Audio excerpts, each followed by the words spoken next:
दोस्तों, आप सबको मेरे चैनल पर बहुत बहुत खुश आमदीद। अगर आपने अब तक मेरा चैनल सब्सक्राइब नहीं किया तो सबसे पहले वो सब्सक्राइब कर लें ताकि तमाम ऐसी वीडियोस आप तक पहुंचती रहें। दोस्तों, आज की वीडियो में आपके साथ 3 मुख्तलिफ अजीबोगरीब वाक़यात शेयर करूंगा। ये वाक़यात 3 अमरीकियों के साथ पेश आए हैं। वो अपने अपने अजीबोगरीब वाक़यात को जिस तरह से बयान करते हैं, उन वाक़यात पर वो खुद भी यकीन नहीं करते, यानी वो इसे हकीकत नहीं समझते, वो इसे झूठ भी नहीं कह पाए और वो आज तक इनको भूल भी नहीं पाए। दोस्तों, सबसे पहला वाक़या एक अमरीकी के साथ पेश आया जिसका नाम है स्टीव रॉजर्स। स्टीव कहते हैं, मेरी माँ का इंतकाल उस वक्त हुआ जब मैं 12 साल की उम्र में था। मैं अपने फ्लैट में लेटा हुआ था। मुझे याद है कि माँ के गुजरने के बाद हम पर थोड़ा जवाल आ गया और हमने कब्र पे बिछाने वाले कंबल नहीं डाले थे। माँ के बगैर दुनिया एक रिवायत की तरह लगती थी। मेरी बहन, मेरे 2 भाइयों और मैंने भी बिल्कुल एक जैसा ख्वाब देखा, वही यानी माँ से ख्वाब में मुलाकात की। यकीन नहीं है इसे मुलाकात कहा जाए या सिर्फ ख्वाब, ये हम नहीं जानते। मैंने ख्वाब में देखा माँ अपने नाइट गाउन में हमारे बिस्तरों के पास बैठी है और हमें बता रही है कि मुझे बहुत सर्दी लग रही है। ये बहुत खौफनाक मंजर था। मेरी माँ बहुत तकलीफ में थी। हम तीनों की कैफियत एक जैसी थी। हम तीनों ने वो ख्वाब भी एक ही रात में देखा था, हालांकि हम तीनों बहन भाई अलग अलग शहरों में रहते हैं। उसके बाद हम सब ने नर्सरी से कब्र के कंबल लेने का फैसला किया।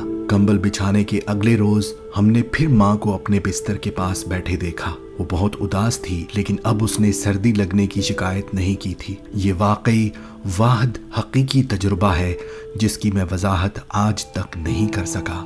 दोस्तों, दूसरा वाकया एक औरत के साथ पेश आया। ये औरत शादीशुदा है और उसने अपना ये अजीबोगरीब वाकया अपनी सास के मुताल्लिक बताया जो पहले से फौत हो चुकी है।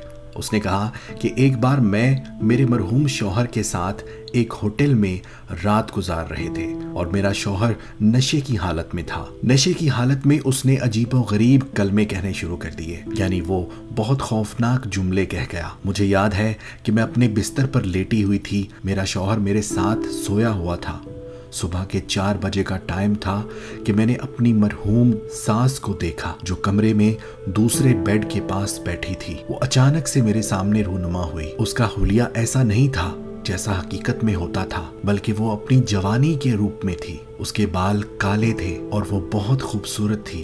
वो आकर बिस्तर पर लेट गई। बाजार हिलने से कासिर थी, लेकिन उसने टेलीपैथिक तरीके से मुझसे बात की। कहा, तुम लोगों ने ऐसे अल्फाज कहने की हिम्मत कैसे की?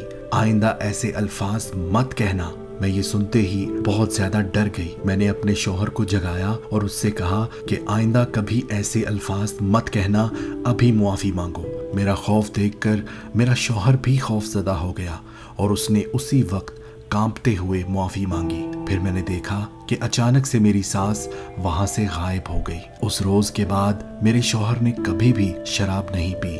ये एक ऐसा वाकया है कि जिसको मैं आज तक समझ नहीं पाई, आया ये हकीकत थी या फिर मेरा वहम। दोस्तों, तीसरा वाकया इन दोनों वाकयात से बहुत ज्यादा हटकर है और ये बहुत ही ज्यादा अजीब है। ये वाकया जिस अमरीकी के साथ पेश आया उसका नाम एलेक्स है। एलेक्स कहते हैं, मैं एक बार ऑस्टिन से डैलस जाने के लिए निकला। वाकू के करीब गाड़ी चलाते हुए कुछ ऐसा हुआ कि मैंने देखा सड़क ही बदल गई है और शीशे की तरह दिखाई दे रही है।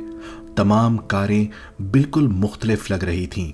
मैंने गाड़ी को साइड पर खड़ा किया, जेब से अपना फोन निकाला और देखा कि मेरा आईफोन काम नहीं कर रहा था और मैं किसी को कॉल नहीं कर सकता था। मेरे अंदाजे के मुताबिक मुझे वाकू टेक्सास में होना चाहिए था। मैंने अपनी कार को वहीं छोड़ा और तेज तेज पैदल चलने लगा। मैं उस जगह पर तकरीबन 23 मिनट के लिए पैदल चलता रहा। फिर एक छोटा सा शहर दिखाई दिया जहां मेरे ख्याल से एक कस्बा होना चाहिए था। वहां पर इमारतें भी मुख्तलिफ लग रही थीं। मैंने एक इमारत के बाहर एक शख्स को देखा और उसने मुझे अजीब नजरों से घूरना शुरू कर दिया, जैसे मैं कोई अजीब चीज था। मैंने काले रंग की शर्ट और जीन्स पहनी हुई थी। उसके करीब पहुंचा, देखा न वो औरत लग रहा था न वो मर्द लग रहा था। यानी बज़ाहिर देखने में वो मर्द लग रहा था, लेकिन उसमें औरतों की भी मुशाबहत थी।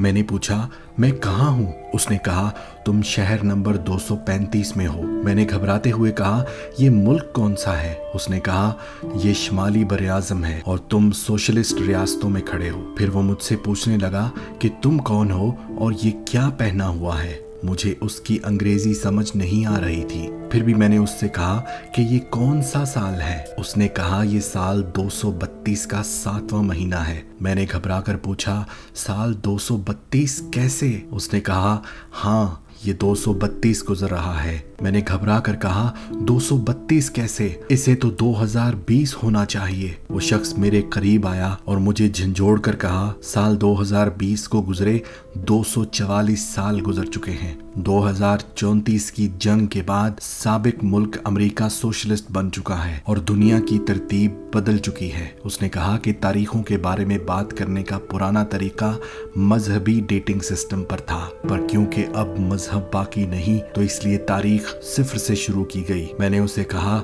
मैं 2020 से आया हूँ। उसने कहा, यह मुमकिन है क्योंकि अक्सर बहुत से लोग अपने टाइम फ्रेम से ठोकर खा रहे हैं और आगे आ रहे हैं। उसने मुझे कुछ साइंस के बारे में बताया जिसके बारे में मुझे इल्म नहीं था, लेकिन उसने कहा कि एक AI सिस्टम के जरिए किसी किस्म की तवानाई चलाई जाती है जो पूरे सैयारे में वक्त के सुराखों को लाती है। मैं ये बातें सुनते ही बेहोश हो गया। जब मैं बेदार हुआ तो अपने आप को फुटपाथ पर पाया। सर में बहुत दर्द था।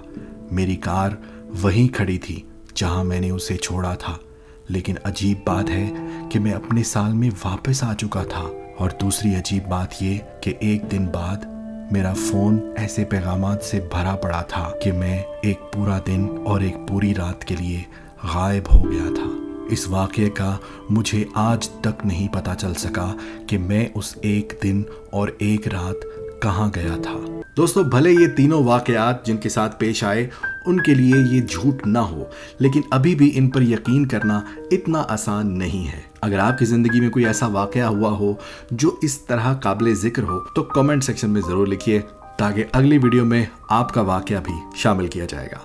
अपना बहुत सारा ख्याल रखिएगा। मिलते हैं फिर एक नई वीडियो के साथ। मेक श्योर कि आप मेरा चैनल सब्सक्राइब कर लें। मिलते हैं फिर एक नई वीडियो के साथ। तब तक के लिए अल्लाह हाफ़िज़।